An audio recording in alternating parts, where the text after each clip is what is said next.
मेरा नाम सोनू है और मैं बेंगलोर में रहती हूँ अपने हस्बैंड शरद और अपनी बेटी टीनू के साथ। और जिस घटना के बारे में आज मैं आपको बताने वाली हूँ, ये घटना हमारे साथ करीब 6 महीने पहले हुई थी। और 6 महीने पहले ही शरद की यहाँ बेंगलोर में जॉब लगी थी।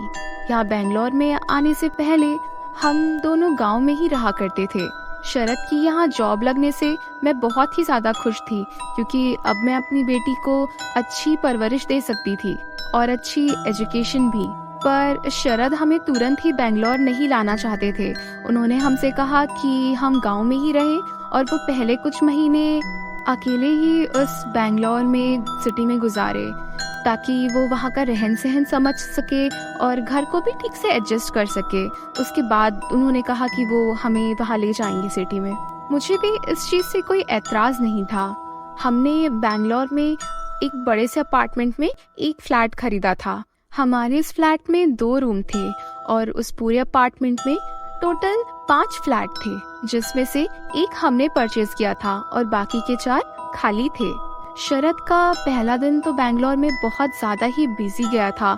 उनको ऑफिस भी जाना पड़ रहा था और घर की थोड़ी बहुत कामकाज भी करने पड़ रहे थे और घर सेट भी करना पड़ रहा था।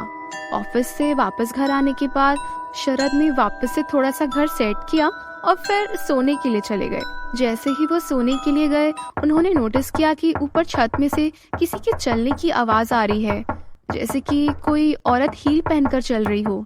फिर करीब 10 मिनट के बाद वो आवाज़ बंद हो गई और शरद ने भी उसे इग्नोर कर दिया और फिर वो भी सोने चले गए।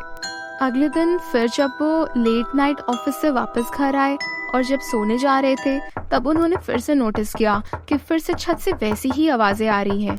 उस आवाज़ से कोई दिक्कत तो नहीं थी, क्योंकि वो सिर्फ 10 मिनट के लिए होती थी और फिर बंद हो जाती थी, पर रोज रोज ही ऐसा होने लगा, जो कि बहुत ही ज़्यादा एनोइंग था। शरद ने फिर वॉचमैन से भी इस बारे में बात की। उन्होंने कहा कि ये बिल्डिंग किसी और की है और शरद के अलावा इस अपार्टमेंट में और कोई नहीं रहता है। फिर ऐसे ही करते करते बहुत दिन बीत गए और उसके बाद शरद ने मुझे और हमारी बेटी को भी बेंगलोर में ले आए थे। वहाँ पर आने के बाद हम लोग बहुत ज़्यादा ही खुश थे, क्योंकि हमारा फ्लैट बहुत ही ज़्यादा सुंदर था और वो अपार्टमेंट भी बहुत खूबसूरत था। पर थोड़ी देर के बाद शरद ने कुछ ऐसा देखा जिसे देखकर उसके होश ही उड़ गए थे। उसने देखा कि हमारी बेटी बिल्कुल वैसी ही आवाज़ें निकाल रही है जैसी रात में छत पर से आती है। फिर शरद ने टीनू से सख्त आवाज़ में पूछा कि उसने ये आवाज़ें निकालना कहाँ से सीखी, किसने सिखाया उसे ये सब। तब उसने अपने डैडी से कहा कि हमें ये आवाज़ें निकालना स्कूल में सिखाते हैं, स्पेशली लड़कियों को, और इसका मतलब होता है हेल्प। ये सुनकर शरद बहुत ही ज़्यादा घबरा गए थे। उन्होंने तुरंत ही पुलिस को फ़ोन किया। हमारे कॉल करने पर पुलिस तुरंत ही आ गई थी और जैसे ही उन्होंने ऊपर वाले फ्लैट को खोला, हमें वहाँ से एक बच्ची मिली जो कि बहुत ही ज़्यादा पतली हो चुकी थी। वो बहुत ही ज़्यादा घबराई हुई थी और किसी से भी बात नहीं कर रही थी। उसने बस इतना ही कहा कि वो वहाँ पर 2 महीने से है और किसी ने उसे बंदी बनाकर रखा हुआ है। सभी के लाख पूछने पर उसने आगे कुछ भी नहीं बताया। बस उसने शरद को इतना बताया कानों में कि वो जो भी है वो जिंदा नहीं है। ये सब कुछ सुनने के बाद शरद बहुत ही ज़्यादा डर गए थे। वो हम सभी को लेकर नीचे अपने फ्लैट में आ गए और वो बस यही सोच रहे थे कि वो बच्ची आखिर किस बारे में बात कर रही थी। पर उस सवाल का जवाब हमें उसी रात को ही मिल गया था। वो रात हमारी उस फ्लैट में सबसे ज़्यादा ही भयानक रात थी।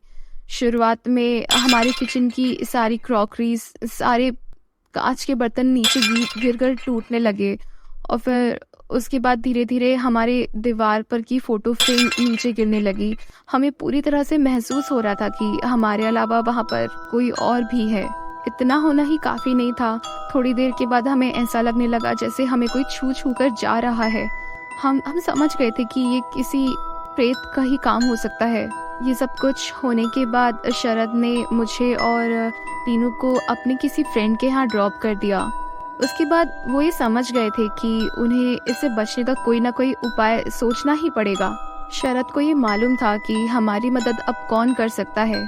शहर के बाहर एक बड़े से पीपल के पेड़ के नीचे एक अघोरी बैठता था आग जलाकर, और हमें ये पता था कि अब वही हमारी मदद कर सकता है। शरद ने घर में इतना कुछ ही देख लिया था कि अब उन्हें आधी रात को भी उस अघोरी के पास जाने में डर नहीं लग रहा था। वो आधी ही रात को उसके पास चले गए और उन्होंने वहां पहुंचकर उस अघोरी को सारी बात बता दी। शरद की बात सुनकर वो अघोरी बहुत ही ज्यादा खुश हो गया था और वो बस यही चाहता था कि उस शक्तिशाली प्रेत को वो किसी भी तरह से अपने काबू में कर ले। इसके बाद शरद ने उस अघोरी को उस जगह पर लेकर गए जहाँ पर हमें वो लड़की मिली थी। जैसे ही वो दोनों उस फ्लैट के अंदर गए, फ्लैट के अंदर बहुत ही ज्यादा हलचल होने लगी। उन्हें ऐसा लग रहा था जैसे कोई चीज उन्हें छू छू कर वहां से जा रही हो, और वहां की लाइट भी बंद चालू होने लगी। सब कुछ बहुत ही डरावना सा हो गया था। ऐसा होने पर अघोरी हंस रहा था।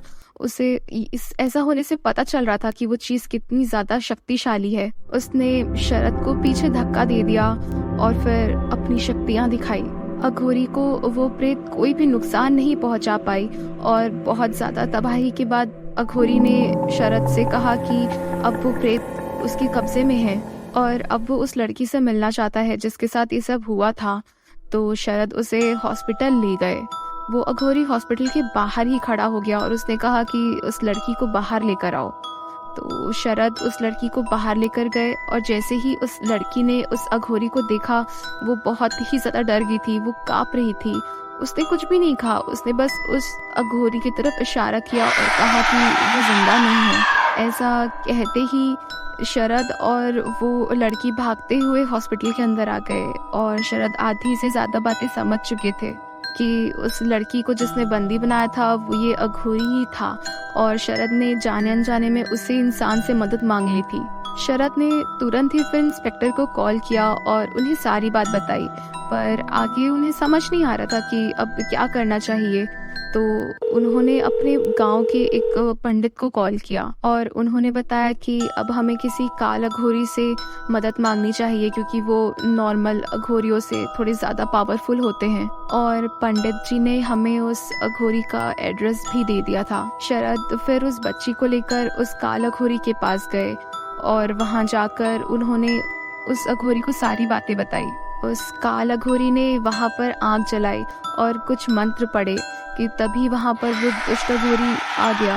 वहाँ पर उन दोनों की ही शक्तियों का आमना सामना हो रहा था, और जैसा ही पंडित जी ने बताया कि काल अघोरी ज़्यादा पावरफुल होते हैं, जाहिर सी बात है काल अघोरी ने सामने वाले अघोरी की शक्तियों पर काबू कर लिया। थोड़ी ही देर के बाद वो अघोरी एक नॉर्मल इंसान बन गया था, और वो डर के मारे वहाँ से भागने लगा।